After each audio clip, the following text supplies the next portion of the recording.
A segunda leitura da Parashá de Bamidbar começa a falar efetivamente sobre a contagem do povo de Israel.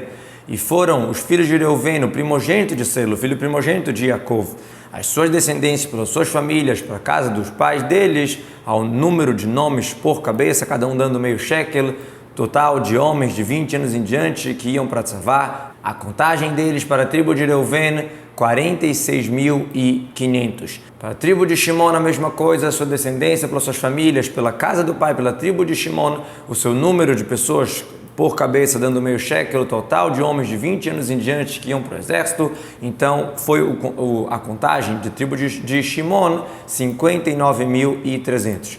Para a tribo de Gad, a mesma coisa, suas famílias, pela contagem de nomes de 20 anos em diante que iam para o exército, a contagem foi 54.650.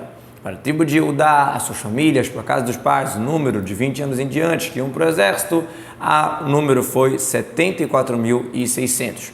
Para a tribo de Issachar, mesma coisa, famílias, pelo número de 20 anos em diante, etc, etc. O número da contagem da tribo de Issachar, 54.400. Para a tribo de Zevulun, a mesma coisa, as famílias de 20 anos em diante que iam para o exército, então o número deles para a tribo de Zevulun foi 57.400. Para os filhos de Yosef, que se dividiram em duas tribos, então Efraim, o total deu de 20 anos em diante, todos que iam para o exército, qual o total para a tribo de Efraim? 40.500. Já para Menashe, suas famílias, de 20 anos em diante, que iam para o exército, o total da contagem deles da tribo de Menashe, 32.200. Para a tribo de Binyamin, suas descendências pelas famílias da clã da tribo de Binyamin, de 20 anos em diante, então o número da tribo de Binyamin foi 35.400.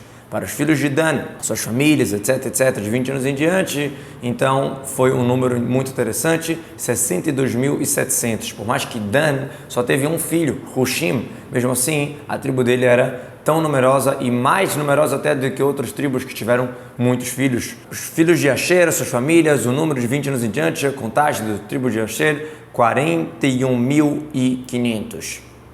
Para os filhos de Naftali, a mesma coisa, as famílias, 20 anos em diante, então números da tribo de Naftali, 53.400. Essas são as contagens que Moshe, Aharon e os líderes do povo de Israel, os 12 líderes, cada um com a sua família, contagem. E o total do povo de Israel, de acordo de 20 anos em diante que iam para o exército, qual foi o número total? 603.550. Só que nessa contagem não entrou a tribo de Levi, não foi contado junto. Disse Hashem para Moshe, para dizer para o povo, porém a tribo de Levi você não vai contar, você não vai receber o valor total, fazer o levantamento, receber o número deles, da cabeça deles, dentro do povo de Israel. Por que é uma contagem separada para a tribo de Levi? A legião do rei, a comitiva especial do rei tem que ser contada separada, já que os Levim eram dedicados ao Mishkan, ao trabalho, ao serviço ao Criador. Outra explicação que o Baruch Hu viu que futuramente ia ter um decreto sobre esses que foram contados de 20 anos em diante, que eles iam morrer no deserto pelos pecados, etc. Então, ele não queria que a tribo de Levi entrasse nessa conta, afinal, eles são de Hashem, Hashem fala, eles são meus, eles não pecaram nos erros de ouro, a tribo de Levi sempre era mais séria, não pecava nos pecados junto com o povo de Israel.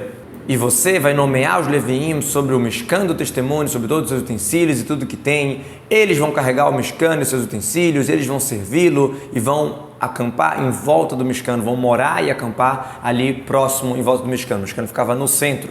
E você, Hafked et Levim, aqui a tradução da palavra Hafked não é de contar, e sim de mani, lemanot, de nomear, de empossar eles como uma pessoa que é responsável sobre alguma coisa, como vê Hafked Amelech Pekidim, o rei vai colocar responsáveis. E como que funcionava quando o Mishkan tinha que viajar, quando Deus dava o sinal que o povo tinha que andar no deserto, então os Levim iam desmontar ele, e quando acampavam, eles que montavam, e o estranho que se aproxima é merecedor de morte. O que quer dizer Yorido? Vão baixá-lo no sentido de desmontar, como tradução do Uncos e Farkun. Quando vão viajar, então tinham que desmontar, ele estava erguido, por isso que é chamado Yorido, e vão carregar ele até o local onde a nuvem parava, e lá iam acampar, e eles iam montar o Mishkan de volta. E o estranho que vai se aproximar para esse trabalho de desmontar ou montar o Mishkan, vai merecer morte pelos céus de Hashem. E o povo de Israel vai acampar, cada um no seu acampamento, ou seja, cada um especificamente na sua tribo, de acordo com a sua contagem, os seus exércitos. Ou seja, igual como existe a ordem das das bandeiras, como já vai contar nesse livro aqui, cada 3 tribos para cada bandeira, como já vai contar na continuação. E os Levim acampavam em volta do Mishkan do Testemunho para não ter ketzef, para não ter bronca, para não ter raiva, ira sobre a congregação do povo de Israel, ou seja, para o povo de Israel não chegar a pecar, se aproximar do Mishkan, fazer coisas que eles não podem fazer. Os Levim estavam ali em volta, guardando a vigília do Mishkan do Testemunho. Porque se vocês fizerem minhas mitzvot, então não vai ter a ira. Mas se não, se entrarem pessoas estranhas, ou seja, que não são nomeadas para fazer esse trabalho, vai ter uma ira, como aconteceu na história de Korah, né, que estavam querendo se meter numa coisa que não era deles, teve a ira. E o povo de Israel fez como Hashem ordenou para Moshe, dessa maneira eles fizeram.